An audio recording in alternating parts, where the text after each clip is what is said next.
You were a keynote speaker here leading off the conference talking about ag economics. Maybe just some real quick comments about your general message to the group today. Right. I think what's important is when we think about ourselves as business operators, because farmers are business operators, that you need to look at competing trends because, it's really easy to fall in love with a one-factor story. And it's right, we're going to see a lot more bodies to feed. We talked about feeding 9 million people by 2050 and where they're going to be. But numbers matter, so 1.1% population growth, we can achieve that because we have better yield gains. We've shown better yield gains, we have a lot of technology that's in the lab, we can probably equal or exceed that. And so why would we see much higher commodity prices? So we hear that story about better diets, more people, but that story leaves out the competing factor, which is supply growth. And so there's a lot of things to sit down and consider. So you want to kind of work your way through the numbers carefully when you do it. Let's talk just a little bit about, you mentioned being bullish on the ag market, some of the reasons why there's going to be opportunities. Right. Let's cover some of that. What's interesting, I call that environment versus execution. What everyone would like to hear the economists come say is the environment's just going to be fantastic, ever higher prices, lower commodity input prices, you just can't avoid making money. That's not how the world works. The environment is what it is. It's like weather, right? It's going to rain, it's going to snow, it's going to be hot, it's going to be whatever. But are you dressed for the right weather? Execution is, well, here's the environment I find myself in. What am I doing? How am I changing myself to adapt to that environment?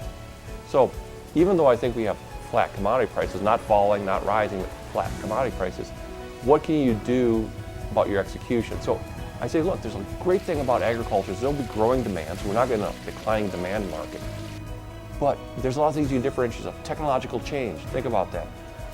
Farmers are tired of technological change. Too much crop chemical, too much seed chemical.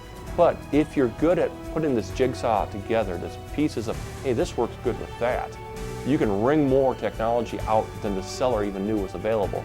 So all these different levers that are within your control. So instead of being despairing about the fact that prices aren't going up or this or that, you say to yourself, hey, these are the levers I can pull. This is the execution I'm going to bring to this environment. Be bullish, because that's how the people that are farming today are making it successful. There certainly is a difference between a farmer on the farm production versus what's going on in the marketing place and maybe opportunities there. Share your thoughts on that. And it's true. We produce commodity inputs into the food system. And the food system has been able to wring more and more money out of the food ingredients we sell them. Packaging, they talk about ease of packaging, variety, marketing, storytelling, whether you love GMO or dislike GMO.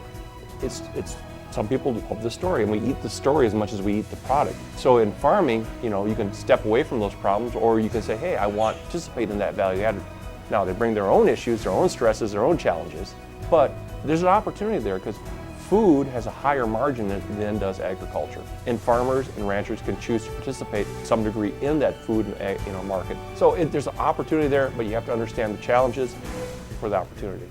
Any one piece of advice you'd give to somebody as they're looking at their own operation saying, how can I expand, how can I grow, what can I do as I look forward down the road? Is there any one thing that you would point them to? I would say go back to that concept of what's a problem is also an opportunity. It's a trite saying, but it's really true because, if you want to just get in the tractor, drive, over, plant seed, spray a couple times, come back and harvest, yeah, you can do that, but there's not a lot of value added in it.